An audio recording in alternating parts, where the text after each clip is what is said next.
I learned English because I was a very nosy and curious kid. So for some context, my aunt would speak English with her British husband. And as a kid, seeing that and not understanding what they were saying, I would get really mad. Because I wanted to participate and I couldn't understand anything. I think at that time he didn't really speak Portuguese that much. They would always prefer to speak in English, both of them. But that was such a motivation for me to start learning English because I was like, just you wait. I think I was 9. I didn't know how to start speaking English, so I asked my dad, "Dad, how did you learn to speak English?" He's like, "Well, I listen to music a lot, so it kind of gets me used to the language and I learn new words every time, so maybe you should start doing that." At that time, I was really a really big fan of Michael Jackson and Justin Bieber. So I got their music and started translating them because there was this website that would just compare both versions, the original and the translated version, and I would just keep looking at every little word, and I was obsessed with the new song from Justin Bieber, Baby. That's how long ago it was. Primarily, I did that. I didn't really give much effort because I was a kid. I saw them often enough that would remind me, oh yeah, I want to learn English, right. I loved it so much that I kept just translating everything, and I would just like give myself mental notes of like, oh, okay, this word means this. Got it.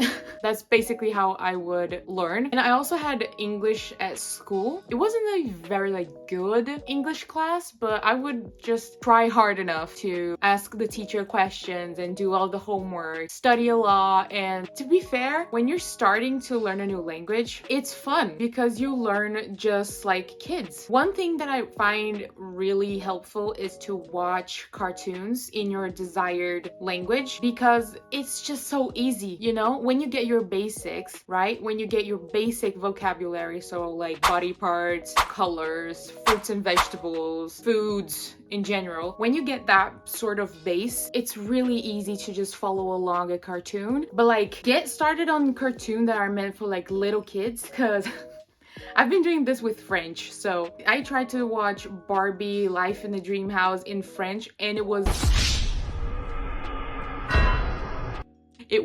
easy. I barely understood a word. It's because Barbie, it's for like 12-year-olds or maybe like 14-year-olds, something like that, right? Like a preteen. It's a little harder, right? So you want to get like some cartoons that are for kids. I'm talking like Peppa Pig. A lot of these cartoons are available on YouTube, so it's really easy. So you just type like Peppa Pig French, and with that you can like combine your vocab study and the cartoons so you can build yourself up. And also, don't underestimate Duolingo.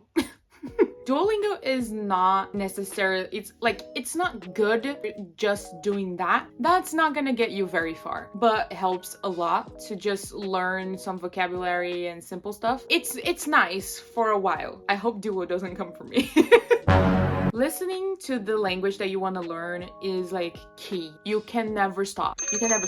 So get yourself some influencers to follow on that language when you feel like you're advanced enough, especially if it's your interest. Let's just say you like skincare and you follow a French guru. You're gonna learn the vocabulary for that specific interest of yours. Then you start to get more connected to the language. Honestly, I'm telling you, language is all about connecting with people, because when you find a genuine interest in that language, that's it. It's gonna come to you really easily. And that is what happened to me in English. The more I studied English, the more I loved it. I love English. I love the language.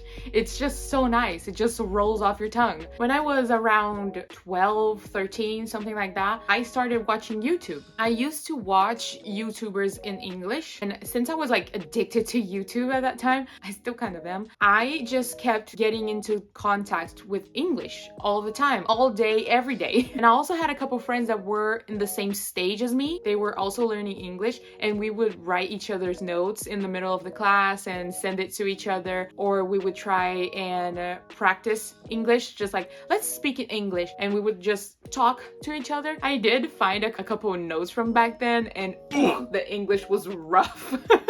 The thing is, we tried and we practiced a lot and we learned from our mistakes. We would constantly translate things that we didn't know, and that is completely fine. You just have to kind of make it fun for you. I see a lot of people saying that, oh, you should listen to podcasts that are for learners. I cannot concentrate on podcasts for the life of me, except when I'm watching it. Even if I'm like extremely basic at a language, when I see Je suis Francine. Now repeat after me. Je suis. I can't do it. I can't. I wouldn't listen to podcasts. I would listen to it if you genuinely like the podcast and you can understand at least like 60% of it. Bottom line is you have to practice every day. No matter how short, no matter how long the practice, you have to practice every day. Whether that's watching TikToks in that language, whether it's watching YouTube, maybe try reading a few children's books. That's also really great. I started reading books in English when I was 16 years old, I think. I remember my first book that I read in English was Harry Potter and the Cursed Child. That was great because the format is like in acts and it's like a play script. So it was really easy to learn and understand what was happening. When I did not know a word, I would just simply Google it, translate it, and keep it like written in the paper that I kept in the book. I remember one of the words that I didn't know was rattling. They were talking about the trolleys rattling. And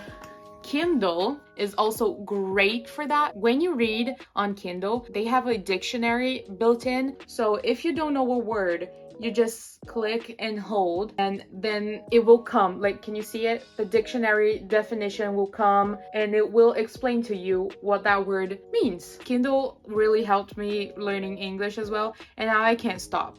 I have to read a book in English, otherwise I'll just cringe at the Portuguese translation. So start reading, watching kids shows and books, and then you can sort of like grow up with the language. Then you can watch stuff that are for like older kids and then teenagers and then adults, and then you can start progressing. And that's a way I like to approach language learning. Another thing, you will almost always make mistakes. That's a guarantee. The mistakes will only like become less frequent, but you will make a lot of mistakes, and that is completely fine. It's to be expected. Even native speakers make mistakes. I don't speak Portuguese perfectly, but you know, I'm fluent, I'm native. People say this, but sometimes when a foreigner learn a language, they become better at it than native speakers just because they paid attention to the grammar more and they know how to combine the sentences and blah blah blah. Native speakers don't really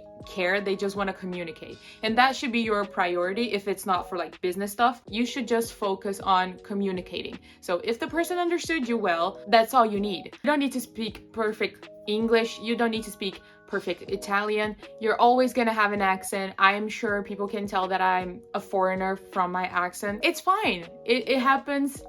Hey, at least you're bilingual, you know, at least you speak another language. Keep that in your mind. Okay, those are my tips for learning a new language by yourself. I've been doing this for a while. I'm sure you can do it too. If you have any questions, if you have any worries, or if you just feel the need to vent a little bit, you can do so in the comments. You can send me a message. Don't you worry, I am here to reassure that you're doing just fine. You're gonna be fluent in that language, don't worry. I hope you enjoyed today's video. Don't forget to like and subscribe, and I'll see you on my next one.